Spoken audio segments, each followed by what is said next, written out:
یہ ایام رمضان کے لیے 3 خاص دعائیں ہیں، ان کو زیادہ سے زیادہ رمضان میں پڑھیے گا اور کوشش کر کے اس کو زیادہ سے زیادہ لوگوں کے ساتھ شیئر کیجیے گا تاکہ آپ کی وجہ سے اور لوگ بھی اس پر عمل کر سکیں۔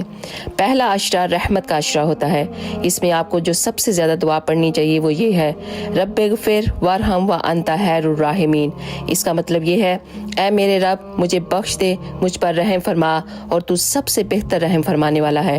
دوسرا عشرہ مغفرت کا عشرہ ہوتا ہے، اس میں جو سب سے زیادہ آپ کو دعا پڑھنی چاہیے وہ یہ ہے، استغفر اللہ ربی من کل ذنب واتوب الیہ۔ اس کا مطلب یہ ہے، میں اللہ سے اپنے تمام گناہوں کی بخشش مانگتی ہوں جو میرا رب ہے اور اسی کی طرف میں رجوع کرتی ہوں۔ تیسرے عشرے کے بارے میں حضرت عائشہ رضی اللہ تعالیٰ نے آپ صلی اللہ علیہ وسلم سے پوچھا کہ یا رسول اللہ، رمضان کے تیسرے عشرے میں کون سی دعا سب سے زیادہ پڑھنی چاہیے؟ تو آپ صلی اللہ علیہ وسلم نے فرمایا کہ اے عائشہ، اس عشرے میں تم یہ دعا کثرت سے پڑھا کرو، اللہم انک عفو تحب العفو